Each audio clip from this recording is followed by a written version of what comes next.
Hopkinsville, Kentucky, with a population of just over 30,000, is located in the heart of America.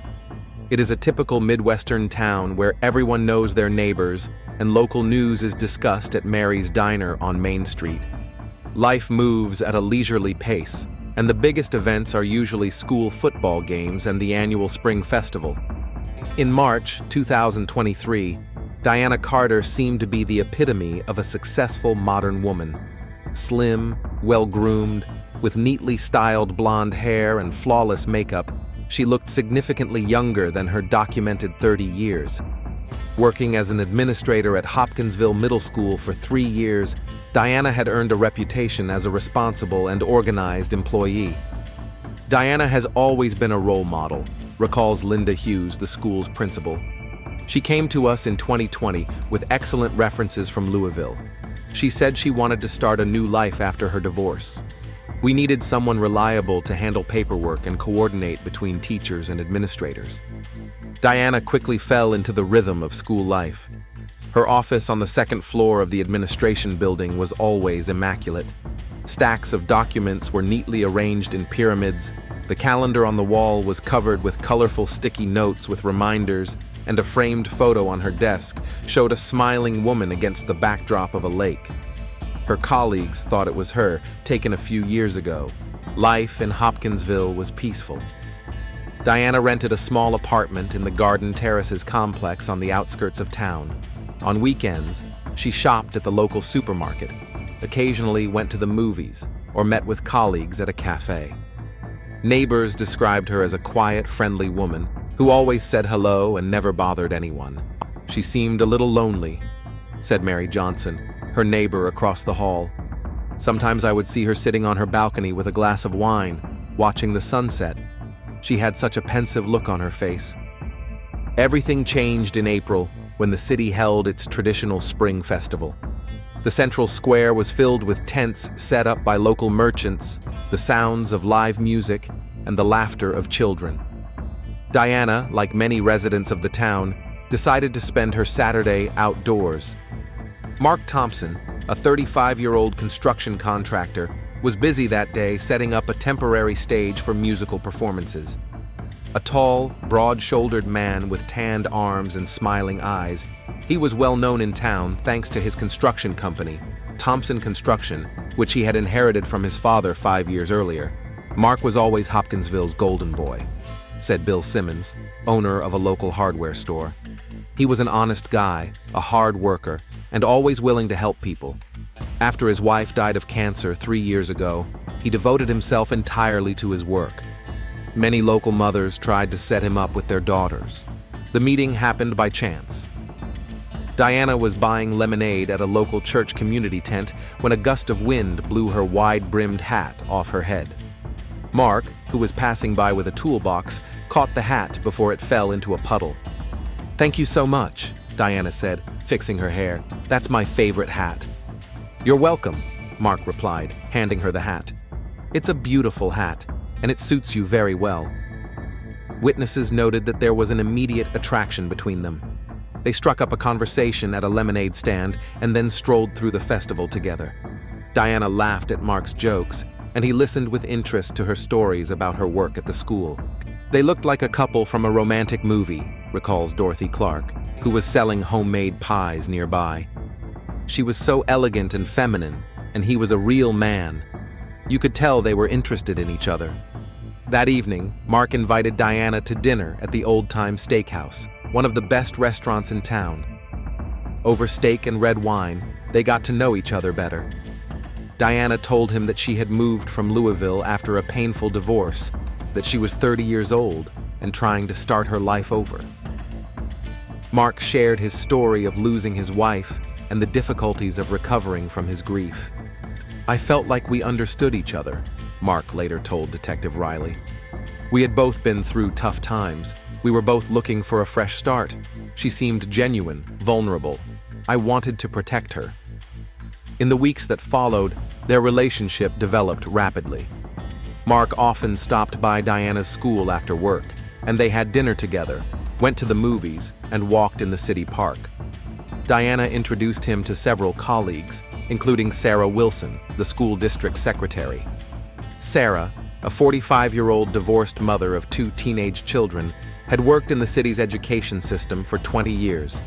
She was known for her attention to detail in documents and her ability to spot inconsistencies where others did not. Diana was very careful when talking about her past, Sarah later noted. She always answered in generalities. When asked specifically, she skillfully changed the subject, but at the time, I thought it was just because of her painful divorce. Tommy Brown, a 28-year-old warehouse worker at Hopkinsville Supply, also noticed the new couple in town. A skinny guy with nervous mannerisms, he had worked in various warehouses and factories since dropping out of college. Tommy lived alone in a trailer park on the east side of town and spent his free time in local bars. "I noticed her right away," Tommy said. "She was a beautiful woman, but there was something about her that wasn't right.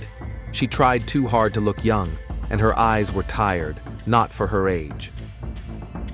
By May, Mark and Diana were inseparable. They attended city events, had dinner at Mark's house, and made plans for their future together. Mark even thought about asking Diana to move in with him. "She brought something into my life that I had been missing since Jessica died," Mark told his friends. "She made me feel alive again. It seemed like we had our whole lives ahead of us." Diana took great care of her appearance. She regularly visited a beauty salon on 7th Street, had expensive skincare treatments, and followed fashion trends. Her wardrobe consisted of elegant clothes that flattered her figure without looking vulgar. "She was always impeccably dressed," recalls Gloria Martinez, a hairdresser at Beauty and Style Salon. "She came in every 2 weeks for a blowout in color. She paid cash and always left a good tip. But she never chatted much like the other clients. She was polite, but reserved." Life in Hopkinsville in the summer of 2023 seemed almost perfect to Diane. She had a job she was good at, a man who loved her, and a reputation in the community. No one suspected that beneath her flawless exterior lay a carefully guarded secret that could destroy everything she had built. Detective James Riley, a seasoned Hopkinsville police investigator, was working on routine cases at the time: bicycle thefts, domestic disputes, and petty vandalism. A 42-year veteran of the force, he had spent his entire career in the town and knew most of its residents at least by sight. "Hopkinsville is a place where serious crime is rare," Riley later explained. "The most serious thing I've had to deal with in recent years is weekend bar fights and a few cases of domestic violence. We haven't had a murder in over 10 years." By the end of the summer, Mark and Diana's relationship was the talk of the town. The old-timers nodded approvingly when they saw the happy couple at church on Sundays or shopping at the supermarket. Young moms sighed with envy as they watched the elegant Diana with the handsome contractor. But in a small town, secrets have a way of coming to light, especially when someone starts looking closely. August brought scorching heat to Hopkinsville and the first signs of the approaching school year. Diana Carter spent her days at school preparing paperwork for the new semester and her evenings with Mark Thompson, planning their future together. "I never thought I'd feel this way again," Mark confessed to his best friend, David King, over a beer at the Iron Horse Bar. "After Jessica, it felt like my heart was frozen forever. But with Diana, she's brought me back to life." David King, a local lawyer and Mark's school friend, listened intently to his friend's outpouring. A 40-year-old man with an analytical mind, he was always cautious in his assessments of people. "I'm happy for you, buddy," David said, taking a sip from his mug. "But are you sure you know her well enough? You've only been dating for a few months." "Sometimes a few months mean more than years," Mark replied. "We talk about everything. She understands me like no one else." But even Mark noticed that Diana avoided detailed conversations about her past. When he asked about her family, her childhood, or her ex-husband, she skillfully changed the subject or responded with vague phrases. "The past is the past," she said, kissing him on the cheek. "All that matters is what we have now." At the same time, Tommy Brown was showing up more and more often in places where Diana hung out. A warehouse worker with nervous mannerisms and restless eyes, he seemed to follow her every move. He was eating lunch at Mary's diner when Diana came in and bought cigarettes at the store across from the school when she left work. "He scares me," Diana confessed to Mark one evening when they were having dinner at his house. "That guy, Tommy, he's always looking at me. It's like he knows something." "Do you want me to talk to him?"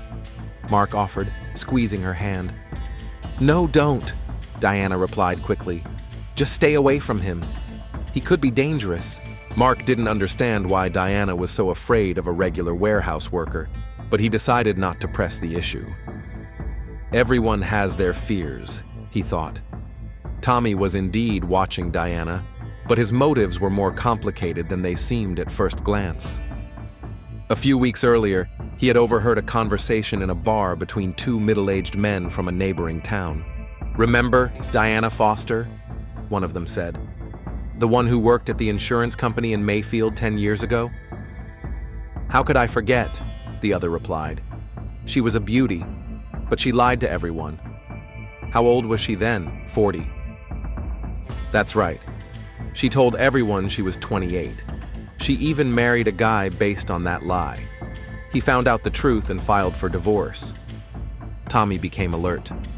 The description sounded suspiciously like a woman who had recently appeared in Hopkinsville. He began to take a closer look at Diana Carter. "Something's not right about her," he muttered under his breath as he watched Diana from the warehouse window. "She's trying too hard to look young." Meanwhile, trouble was brewing in the school district. Sarah Wilson, known for her meticulous attention to detail, was preparing materials for the annual state education department audit. She had to check all the employment records, educational certificates, and other documents of the employees. "It's the same thing every year," Sarah complained to her colleague Betty Harris. "The auditors nitpick every comma. It's better to be safe and double-check everything in advance." Sarah was methodically going through the folders when she came across Diana Carter's file. Something about her previous employment history seemed strange to her. The date she left the school in Louisville did not match the date she started at Hopkinsville. There was a gap of almost 2 years between them. "Diana," Sarah said to her colleague the next day, "can you explain this gap in your employment history? You have no work records from 2018 to 2020. Diana visibly tensed up, but quickly regained her composure. "Oh, I was caring for my sick mother," she lied. "She died of cancer. It was a very difficult time. I didn't want to talk about it." Sarah nodded sympathetically, but something in Diana's eyes made her wary. An experienced HR professional, she had seen enough lies to recognize the signs. That evening, Sarah decided to conduct her own investigation. She turned to her friend Carol, who worked in the Louisville School District's Human Resources Department. "Carol, can you check some information about a former employee?" Sarah asked over the phone. "Diana Carter worked as an administrator until 2018. "Sure, give me a minute," Carol replied. The sound of typing could be heard. "It's strange that Diana Carter worked for us, but the information doesn't match what you're telling me." "What do you mean?" Sarah asked, alarmed. "According to our records, she is 52, not 32, as stated in the documents you sent me. And she was fired in 2019 after a scandal involving false documents about her age." Sarah felt a chill run down her spine. She asked Carol to email her copies of the documents. As she studied the files, Sarah realized the extent of the deception. Diana Foster, her real name before marriage, had indeed worked in Louisville, but she was fired after it was discovered that she had falsified her age on her application to get the job. "Oh my God," Sarah whispered as she printed out the documents. "She's 20 years older than she says she is." The next day, Sarah couldn't concentrate on her work. She watched Diana, trying to understand how she could have kept up the lie for so long. Indeed, upon closer inspection, signs of age became apparent. Subtle wrinkles around her eyes that Diana concealed with makeup, more mature manners, and caution in her movements. "How did I not notice this before?" Sarah wondered. That evening, Mark invited Diana to dinner at the Garden Courtyard restaurant. He wanted to discuss an important matter with her, the possibility of moving in together. "Diana, I've been thinking about us," Mark began when the main course was served. "We spend almost every day together. Maybe it's time to take the next step?" "What step?" Diana asked cautiously, although she knew exactly where he was going with this. "Move in with me. I have a big house with plenty of room for two. We could start planning our future." Diana felt her stomach tighten. Living together meant more intimacy, more questions, more risk of being exposed. "That's very serious," she said, buying time. "I need to think about it." "Of course," Mark replied, but she could see the disappointment in his eyes. "I'm not rushing you. I just love you, Diana, and I want us to be together." "I love you too," she whispered, and it was true, which made the situation even more painful. During those same days, Tommy Brown continued to gather information about Diana. He turned to his cousin Ray, who worked for the state transportation department. "Ray, can you run a driver's license number for me?" Tommy asked. "I think my neighbor is forging documents." "Tommy, that's illegal," Ray objected. "I can't just do that. Please, it's important. She may be a fraud." Ray reluctantly agreed. A few days later, he called Tommy back with disturbing news. "Your neighbor isn't who she says she is," Ray said. "There are 2 entries for Diana Carter in the database. One matches the documents she's using now. The other one has her real information. She's 50, not 30. Tommy felt a rush of adrenaline. He was right. This woman had been deceiving everyone. "What should I do with this information?" he asked himself. Meanwhile, Diana was becoming increasingly nervous. She noticed how Sarah was looking at her strangely, how Tommy was following her with his eyes. Her carefully constructed world was beginning to crack. She increased her visits to the beautician and spent a significant amount of money on new anti-aging treatments. Every morning, she spent extra minutes in front of the mirror, checking to see if her appearance was betraying her. "I can't lose this," she whispered to her reflection. "Not now, when I finally have everything going for me." Mark began to notice changes in Diana's behavior. She became more withdrawn, nervous, and often distracted during conversations. "Are you okay?" he asked one evening as they were walking through the city park. "Yes, I'm just tired," Diana replied. Getting ready for the new school year is taking a lot of energy, but Mark could see that it wasn't just work. Something was troubling the woman he loved, and he didn't know how to help her. Tension was building in the city, unnoticed by most residents, but those close to the situation sensed a storm brewing. Secrets in small towns are like time bombs. Sooner or later they explode, destroying the lives of everyone around them. By the end of August, Sarah was finally convinced that Diana was lying about her age. She had documents proving her colleague's true identity. The question was what to do with this information. Tommy had also gathered enough evidence of Diana's deception. He wavered between the desire to expose her publicly and the fear of the possible consequences. Diana, sensing the noose tightening around her, prepared for the worst. She knew that her secret was about to be revealed, but she was ready to fight for her happiness until the very end. The first week of September brought cooler weather and a new school year to Hopkinsville. The school hallways were once again filled with the voices of students, and the administration was immersed in the usual hustle and bustle of the beginning of the semester. Diana Carter tried to focus on her work, but she kept catching Sarah Wilson's piercing glances. Sarah had spent the weekend studying documents she had received from a friend in Louisville. Every page confirmed her suspicions. Diana Foster Carter had been systematically lying about her age for years. What's more, this wasn't the first time she had used fake documents to get a job. "This is unbelievable," Sarah muttered as she flipped through the pages. How did she ever think she could get away with this? On Monday morning, Sarah made a decision. She couldn't allow her colleague to continue deceiving everyone, including Mark Thompson, who was clearly serious about their relationship. After class, She planned to talk to Diana in person. Diana, meanwhile, was struggling to get through each day. She noticed how Sarah was avoiding her, how the teachers were looking at her strangely. Her paranoia grew with each passing hour. Maybe I should quit and move out of town, she thought as she sat in her office. Start over somewhere else? But leaving meant losing Mark, and that thought was unbearable. Over the past few months, he had become more than just a cover or a way to feel young. She had truly fallen in love with him. Tommy Brown spent the weekend thinking about what to do with the information he had received. Part of him wanted to just tell everyone the truth in the town square, but another part of him understood that this could have serious consequences for many people. On Monday evening, he decided to talk to Mark directly. As painful as it would be, the man had a right to know the truth about the woman he planned to spend his life with. After work, Tommy went to Mark's construction company office on Maplewood Avenue. The building was a converted warehouse with large windows and a sign reading Thompson Construction above the entrance. Is Mark there? Tommy asked the secretary. Yes, but he's finishing up for the day. Do you have an appointment? No, but it's important. Tell him Tommy Brown wants to talk to him. Mark came out a few minutes later, surprised by the unexpected visit.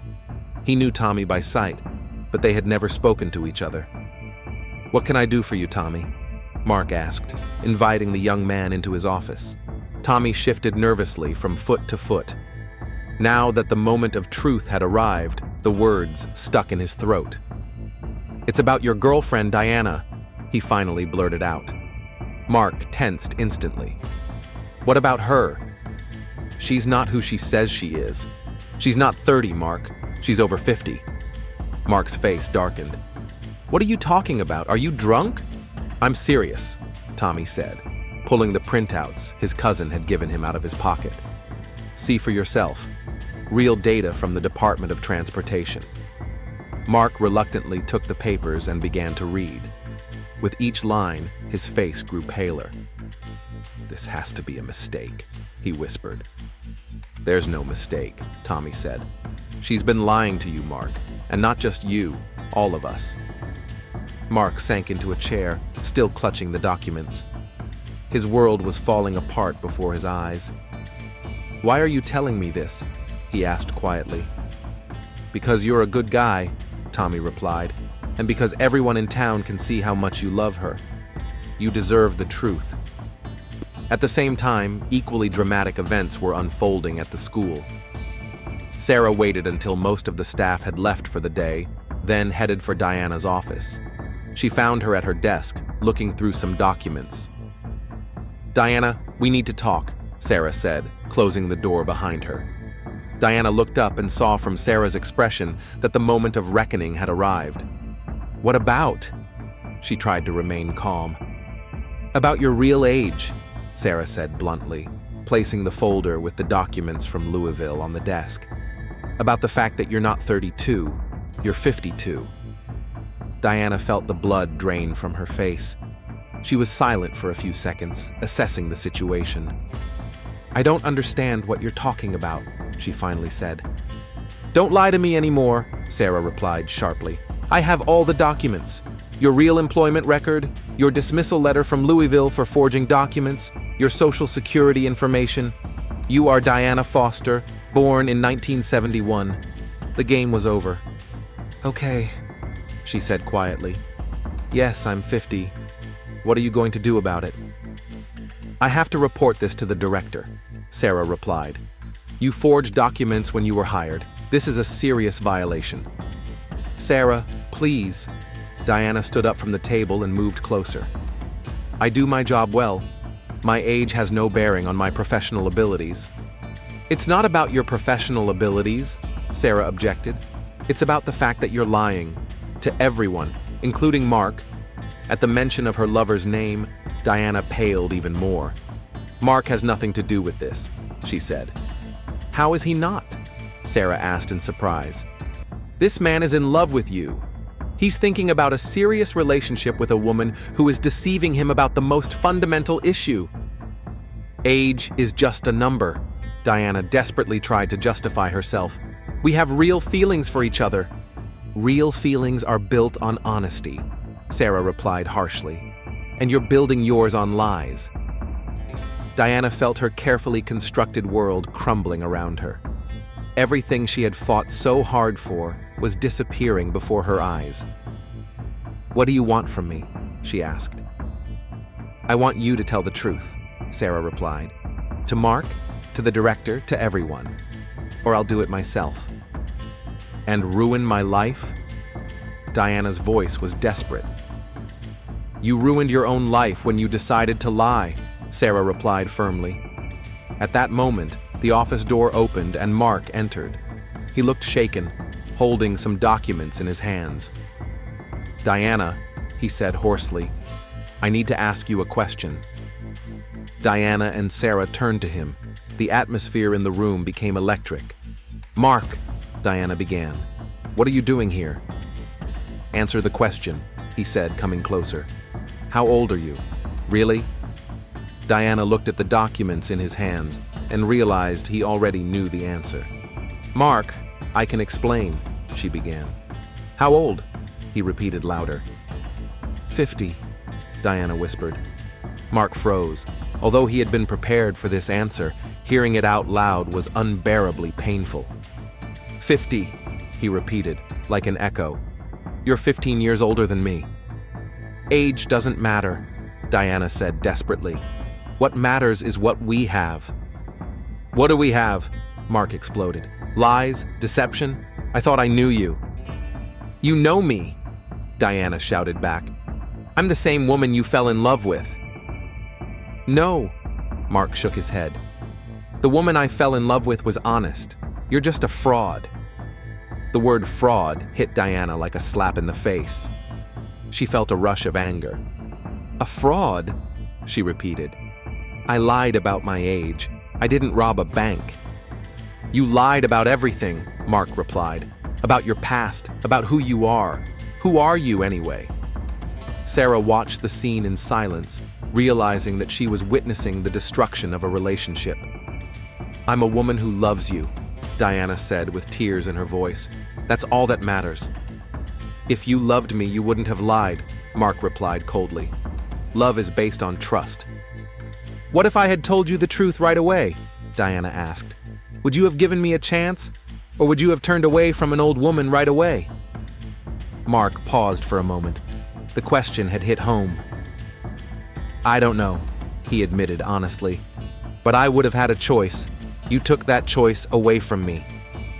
"Because I knew what it would be," Diana said bitterly. "And that makes your lie even worse," Mark replied. "You didn't just deceive me. You didn't trust me enough to let me make my own decision." Diana realized that arguing was pointless. Mark had already made up his mind, and she could see it in his eyes. "So it's over?" she asked. "It's over," Mark confirmed. "I can't be with someone I don't trust." "Mark, wait!" Diana tried to stop him as he headed for the door. "No," he said sharply, turning around. "I need time to think. About us.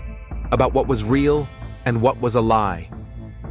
After he left, a heavy silence hung in the office. Diana stood in the middle of the room, her face wet with tears. "Are you happy now?" she asked Sarah. "I don't enjoy seeing someone else's pain," Sarah replied, "but he had a right to know the truth." "The truth?" Diana laughed hysterically. "What is the truth? That I was born earlier? That society considers me too old for love?" "The truth is honesty," Sarah said, "something you have never shown." Diana suddenly turned and looked at Sarah with rage in her eyes. "You think you're better than me?" she asked. "You, a 45-year-old divorcee who envies every woman who has a chance at happiness?" "That's irrelevant," Sarah replied, but her voice took on a defensive tone. "It does," Diana continued. "You ruined my life out of jealousy, because I had what you'll never have." "You had nothing," Sarah retorted. "All you had were lies." "I had love," Diana shouted. "Real love, and you destroyed it." The women stood facing each other, the tension between them palpable. Years of pent-up anger and resentment burst forth. "I'll make you pay for this," Diana hissed. "What do you mean?" Sarah asked, wary. "You ruined my life," Diana repeated. "Now I'm going to ruin yours." Sarah felt a twinge of fear, but tried not to show it. "Those are empty threats," she said. "You've already done enough stupid things." "We'll see about that," Diana replied, gathering her things. When Diana left, Sarah was alone in the office. She felt both relieved and uneasy. The truth had finally come out, but it was clear from Diana's expression that this story was not over yet. Meanwhile, Mark drove home in a state of turmoil. His thoughts raced between anger, pain, and confusion. The woman he loved turned out to be completely different from who she claimed to be. Their entire relationship had been built on lies. "How could I have been so blind?" he thought, gripping the steering wheel. Diana returned to her apartment and collapsed on the sofa. In one evening, she had lost everything: her job, her love, her reputation. But worst of all was the realization that this was only the beginning. Tomorrow, the whole town would know about her deception. "I can't let them win," she whispered into the darkness. "Not after everything I've been through." That night, each of the main characters in the drama lay awake, thinking about what had happened and planning their next moves. None of them had any idea of the tragedy that the next day would bring. Tuesday, September 5th, 2023 began as a normal workday for Hopkinsville. School buses delivered children to their classrooms, teachers prepared for lessons, and administrative staff sorted through paperwork that had accumulated over the weekend. No one imagined that this day would go down in the city's history as one of its darkest. Diana Carter arrived at work pale and determined. She had spent the night thinking about her situation and planning her next move. If Sarah Wilson thought she could destroy her life with impunity, she was sorely mistaken. Diana spent the entire day watching Sarah closely, studying her routine and habits. She knew that the school district secretary usually stayed late to finish urgent tasks in the quiet of the empty building. The perfect time for a serious conversation, Diana thought, pretending to be focused on her documents. At 5:30 p.m., most of the employees had gone home. The only people left in the building were Diana, Sarah, and Frank Miller, the security guard, who usually made his rounds at 6 p.m. and then left, leaving the school under alarm. Diana waited for Frank to finish his rounds and leave the building. Then she headed for Sarah's office on the first floor. The door was ajar, and she could see Sarah bent over her computer, typing some kind of report. "Sarah," Diana called as she entered the office. Sarah looked up, and her face immediately tensed. After yesterday's confrontation, she wasn't ready for friendly conversation. "What do you want, Diana?" she asked coldly. "To talk," Diana replied, closing the door behind her. "About what happened yesterday." "We have nothing to talk about," Sarah said, returning to her computer. "Tomorrow morning I'm meeting with the principal and telling him the whole truth." "I don't think so," Diana said quietly. Something in her tone made Sarah look up again. Diana was standing by the door, holding a heavy glass paperweight from the desk in her hands. "Diana, what are you doing?" Sarah asked, alarmed. "What I should have done yesterday," Diana replied, slowly approaching.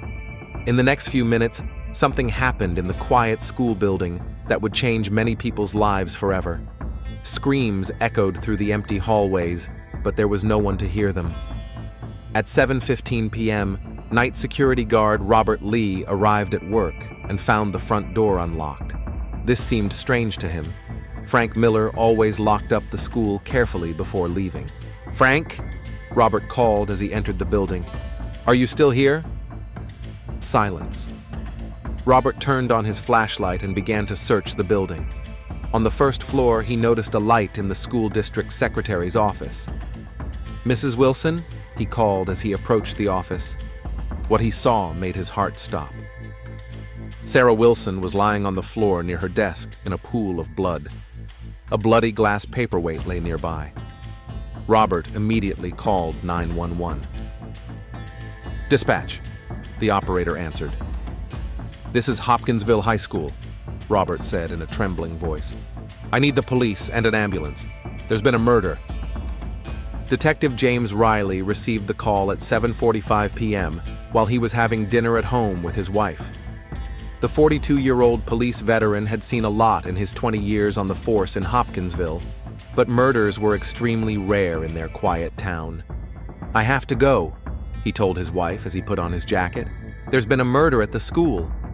"Murder?" Mary Riley gasped. "My God, who?" "Sarah Wilson," James replied, checking his weapon. "The school district secretary." When the detective arrived at the scene, the perimeter was already cordoned off with yellow tape.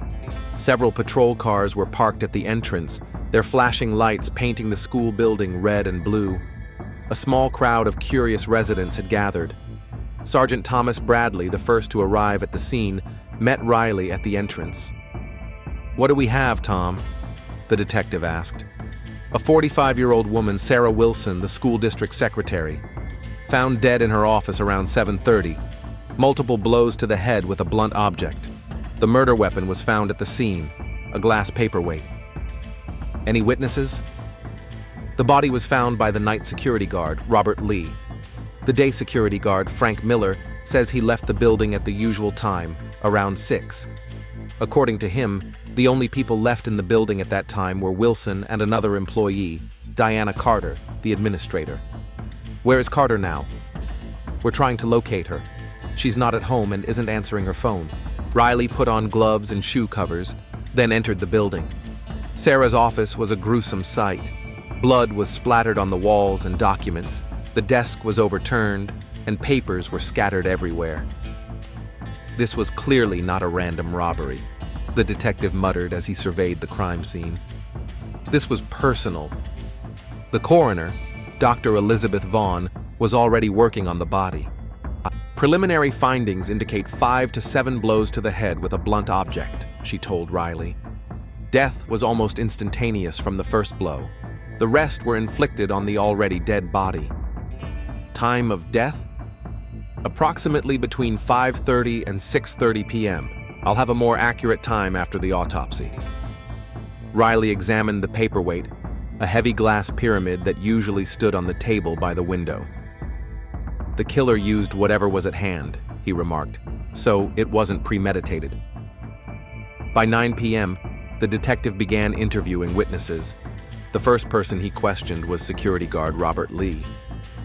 "Tell me in detail what you saw when you arrived at work," Riley asked. "I arrived at the usual time, at 7:15, Robert replied nervously. "The front door was unlocked, which I thought was strange. Frank always locks up when he leaves." "What happened next?" "I went inside and called out to Frank, but no one answered. Then I noticed a light in Mrs. Wilson's office and went to check. That's when I found her." "Did you notice anything unusual? Maybe other cars in the parking lot?" Robert thought for a moment. "There was one car, a dark blue sedan. I thought it was Mrs. Wilson's car, but then I remembered she drives a red Honda." Riley wrote down the information. Next, he questioned the day security guard, Frank Miller. "Frank, tell me about your last patrol yesterday." The 56-year-old security veteran looked shaken by what had happened. "I did my usual rounds at 6 o'clock, he said. "I checked all the classrooms and the administration offices. Only Mrs. Wilson and Mrs. Carter were left in the building." "How were they acting? Did you notice anything unusual?" "Well," Frank hesitated. "There was some tension between them. Yesterday, when I was doing my afternoon rounds, I heard raised voices coming from Mrs. Carter's office, but I decided not to interfere. I thought it was work-related."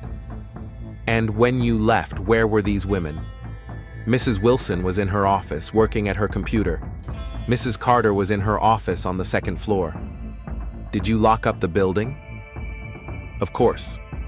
I always lock all the doors and set the alarm." This was important information. If Frank locked the school and the door was open when Robert arrived, then someone had left the building after 6 p.m. School principal Linda Hughes arrived at the scene in a state of shock. "I can't believe this happened," she told Riley. "Sarah had been with us for 20 years. She had no enemies." Tell me about Diana Carter, the detective asked. Linda's face darkened. Sarah called me at home last night. She said we had a problem with Diana, that she had falsified her age on her employment documents. How did you respond? I told Sarah to bring the documents in the morning and we would discuss everything. I plan to meet with Diana this afternoon. How was Diana's work? Did she have any conflicts with her colleagues? Until yesterday, there were no problems. She was a good, responsible employee. But if what Sarah said is true, Riley understood that Diana Carter was the prime suspect, but he was experienced enough not to jump to conclusions. By midnight, the police had located Diana. Her car was found in a shopping center parking lot, 20 minutes away from the school. Diana herself was found at the Comfort Inn Motel on Highway 41, where she had checked in under a false name. Diana Carter? Riley asked when the police brought her to the station. Yes, she replied quietly. The woman looked exhausted. Her clothes were rumpled, and her eyes showed despair. I'm Detective Riley. I need to ask you some questions about the death of Sarah Wilson. She's dead? Diana didn't seem surprised by the news. Did you know that? Diana paused, staring at the table. What happened to her? She was killed last night at the school. You were the last person to see her alive. I didn't kill her, Diana said. But you were at the school? Yes. We were talking. About what? Diana recounted the previous day's confrontation, how Sarah had found out the truth about her age and threatened to tell the principal. I tried to convince her not to do it, Diana said, to explain that my age didn't affect my work. And how did she react? She said she would tell the principal in the morning anyway. Then I left. At what time? Around 6. Maybe a little earlier. What did you do then? I went home, packed my things, and left town. I knew I'd be fired in the morning, and I didn't want to go through the humiliation. Diana's story sounded plausible, but Riley knew that murderers often mix truth with lies. The next day, the detective decided to talk to Mark Thompson. The building contractor looked depressed and confused. This is terrible, Mark said. Sarah was a good person. She didn't deserve to die like this. Tell me about your relationship with Diana Carter. Mark told the whole story, from meeting her at the festival to discovering her deception the day before the murder. I was furious, he admitted. I felt like a complete fool. All these months I had been dating a woman who had lied to me about the most important thing. Enraged enough to want revenge? Mark looked at the detective sharply. You think I could have killed Sarah? For what? Maybe you blamed her for ruining your relationship? Sarah told me the truth, Mark replied. I'm grateful to her for that. If anyone deserved my anger, it was Diana, not Sarah. Riley also questioned Tommy Brown, who was the first to tell Mark about Diana's lies. I just wanted people to know the truth, Tommy explained. Diana was deceiving all of us. Why was that so important to you personally? Tommy hesitated. I don't like it when people lie, especially women like her. What do you mean, women like her? Beautiful, confident, who think they can deceive men and get away with it. There was a bit of bitterness in Tommy's voice that made the detective wonder. Have you had personal experience with women like that? Maybe, Tommy said vaguely. By the end of the week, Riley had a few theories. Diana remained the prime suspect. She had the motive, the opportunity, and the means. But the detective wasn't ruling out other possibilities. Mark could have gone to the school to confront Sarah, and the situation could have gotten out of hand. Tommy Brown was clearly hiding something about his motives and his relationship with Diana. The truth is out there somewhere, Riley thought as he studied the case files. I just need to find the missing link. Detective Riley spent a sleepless night studying the case files. Something about Tommy Brown's testimony bothered him. Too much emotion for a man who supposedly stumbled upon the lies of a stranger. On Friday morning, Riley decided to dig deeper into the past of everyone involved. He started with Diana Carter, requesting detailed information from Louisville and other cities where she might have lived. The results were staggering. Over the past 15 years, Diana had lived in 7 different cities under 3 different names. In each place, she got a job, introducing herself as 15 to 20 years younger than her real age, started relationships with men, and sooner or later was forced to flee when the truth came out. This is systematic behavior, Riley mused as he looked through the documents. She was a professional con artist.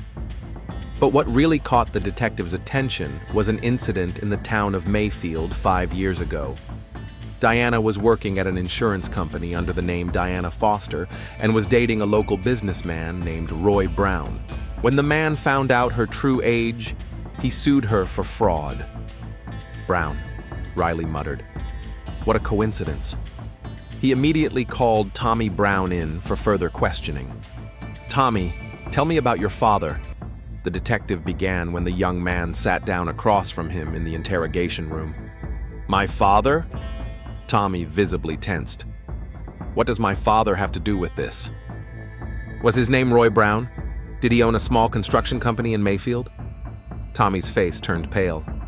How do you know that? Your father was seeing a woman named Diana Foster. She lied to him about her age, and he took her to court. Tommy remained silent, clenching his fists. Tell me what happened, Riley insisted. My dad fell in love with this woman, Tommy finally said. He was going to marry her. Then it turned out she'd lied to him, not just about her age, about everything. She even had children she hadn't told him about. How did he cope with that? Badly. Tommy's voice trembled with emotion. Very badly. He started drinking, the business went downhill. A year later, he died of a heart attack. The doctors said stress played a part. Now, Tommy's motives were clear. Riley continued his investigation. When did you find out that Diana Carter and Diana Foster were the same person? As soon as I saw her in town, Tommy admitted. She'd changed a bit, but I remembered her face. That woman killed my father. And you decided to take revenge? I wanted everyone to know the truth about her, so she couldn't deceive anyone else. But that wasn't enough, was it? Riley watched Tommy's reaction closely.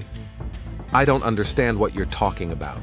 You planned to kill Diana, but you killed Sarah by mistake. Tommy raised his head sharply. What? No, I didn't. On the night of the murder, you came to the school, the detective continued.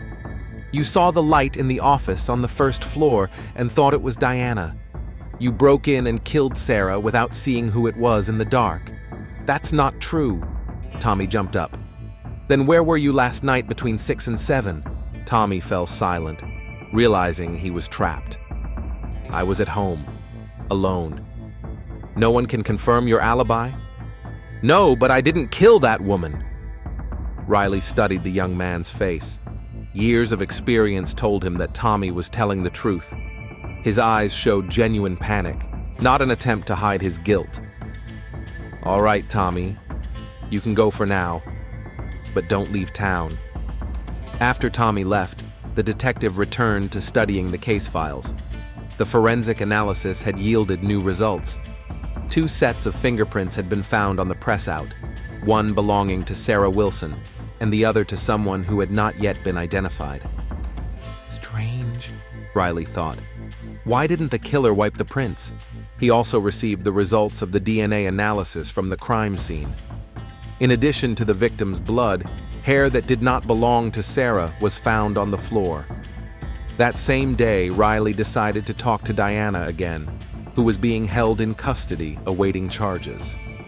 Diana, I want you to tell me again in detail about that evening, he said. I already told you everything, she replied wearily. Tell me again. Every detail. Diana sighed and began her story again. I arrived at Sarah's around 5:30. We talked for about 20 minutes. She said she would tell the director everything in the morning. I tried to change her mind, but she was adamant. And then you got angry? Yes, I was angry, but not enough to kill her. What happened next? I left. I went home, packed my things, and left town. What time exactly did you leave the school? Around 6, maybe 5 minutes past 7. Riley wrote down every word. Something in Diana's version didn't add up with the forensic evidence. Diana, did you see anyone else at the school? Maybe you saw someone's car in the parking lot? Diana thought for a moment. No, wait.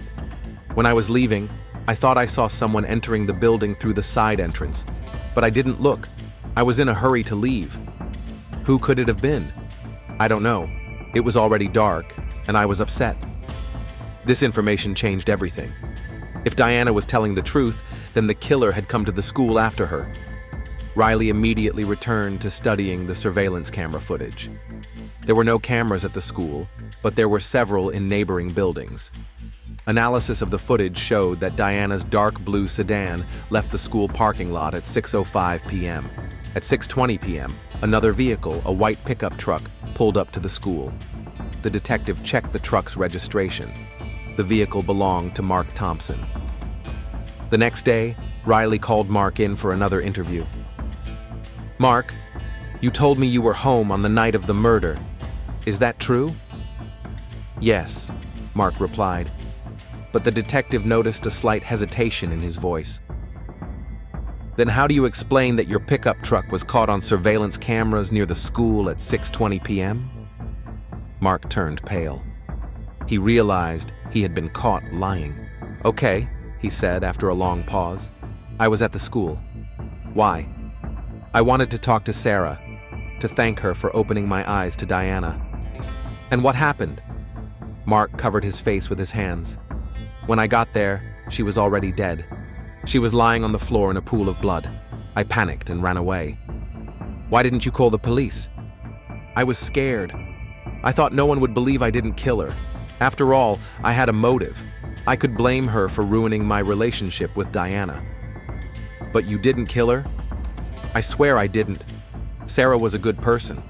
She was trying to help me. Riley studied Mark's face.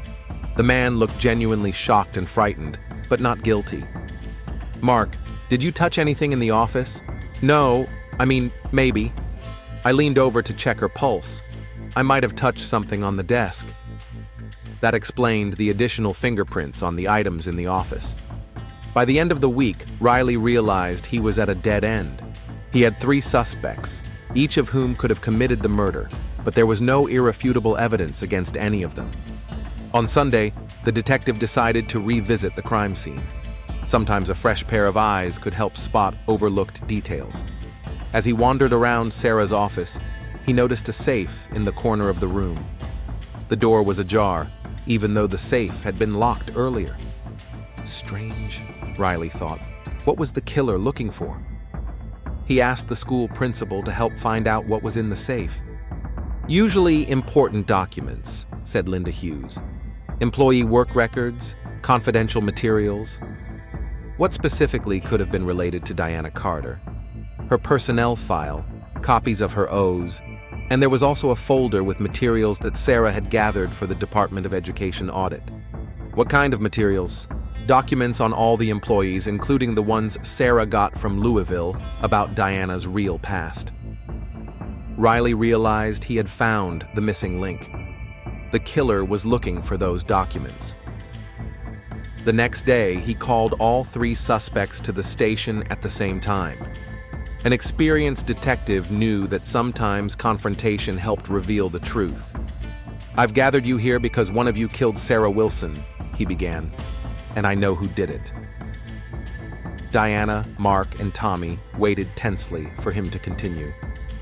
The killer didn't come to the school to kill Sarah.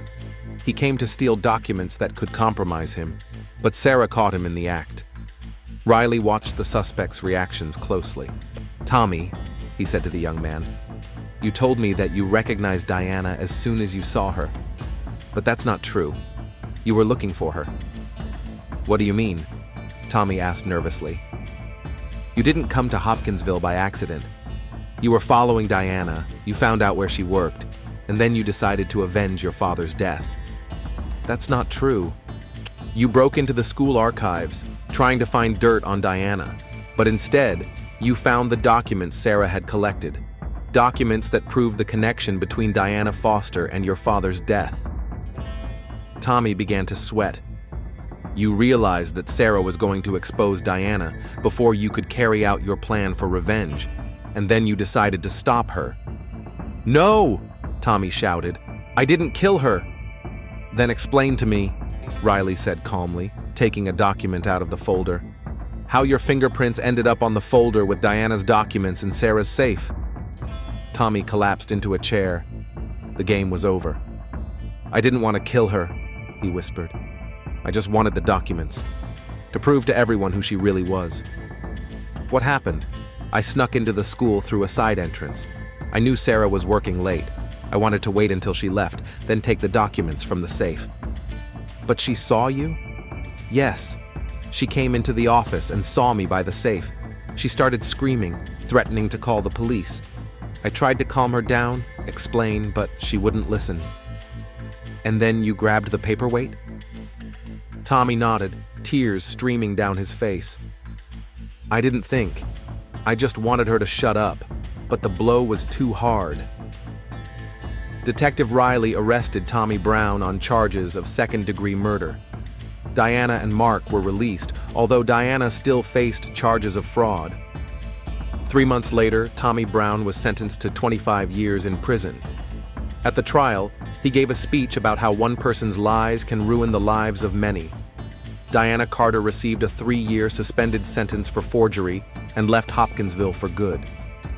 Mark Thompson continued to live in the city, but became more withdrawn and cautious in his relationships.